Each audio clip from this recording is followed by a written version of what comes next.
Walang malas na tao. Lahat ng tao ginawa ng Diyos na mabuti. Kaya lang ang tao merong ginawa sa kanyang sarili. Basahin natin ang Ecclesiastes 7:29. Narito, ito lamang ang aking nasumpungan, na ginawang matuwid ng Diyos ang tao. Ngunit nagsihanap sila ng maraming katha. Ang lahat ng tao ginawa ng Diyos matuwid. Tingnan mo yung isang bata pagkapanganak. Ang bata kahit anong klaseng kulay, kahit anong itsura, pagkabata nakakatuwa eh. Ang bata malinis ang kalooban, walang masamang mata, walang masamang kamay ang bata. Basta ang bata lumabas sa bahay bata ng ina, matuwid yun. Sabi ng Haring Solomon, nakita ko na ginawa ng Diyos na matuwid ang tao. Lahat tayo mula sa pagkabata matuwid. Ngunit ang ginawa ng iba, nagsihanap sila ng maraming katha, maraming ilusyon, maraming kasinungalingan, hindi totoo. Kaya tayo sumasama ang tao. At pagka sumama na ang tao, malas talaga. Alam mo, malas yun.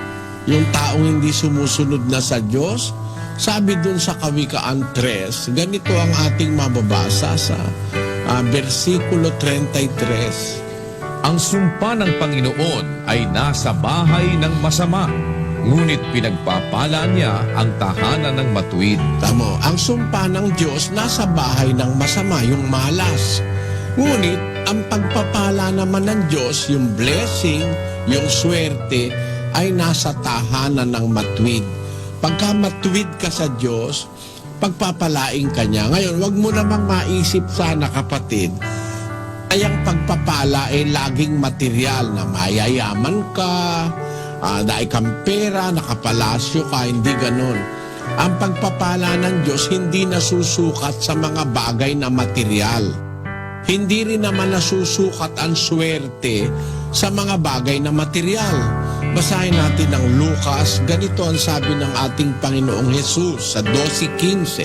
At sinabi niya sa kanila, mangagmasid kayo at kayo'y mangag-ingat sa lahat ng kasakiman, sapagkat ang buhay ng tao ay hindi sa kasaganaan ng mga bagay na tinatangkilik niya. Ang sabi ng Panginoon, ang buhay ng tao hindi sa kasaganaan ng bagay na tinatangkilik niya.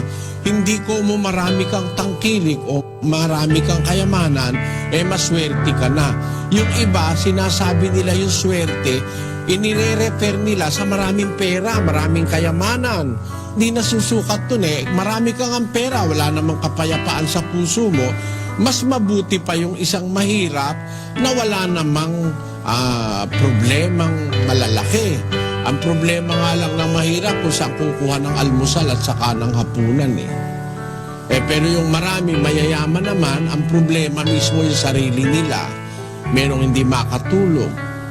Yung mahirap, pagod na pagod. Paghiga nung mahirap, naghihilik pa Basahin natin ang 5:12 ng Ecclesiastes.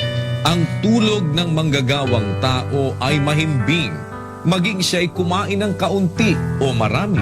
Ngunit ang kasaganaan ng yaman ay hindi magpapatulog sa kanya. Kita mo, yung tulog ng manggagawang tao, yung mahirap, mahimbing. Kahit konti lang ang kinain, kahit ang marami, mahimbing pa rin ang tulog ng manggagawang tao.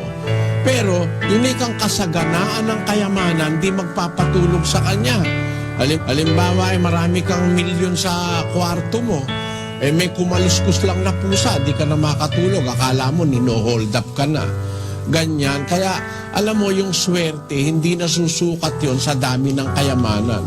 Ang swerte yung taong kahit walang pera, mabait ang asawa, mabubuti ang mga anak, mabuti siyang tao, wala siyang mabibigat na sakit. Swerte yun. Pero mayaman ka nga, marami kang pambili ng gamot, may diabetes ka naman, di ka makakain ng ice cream, malas mo. At yun, ang nangyayari yun, karaniwan na sa mga taong masasama.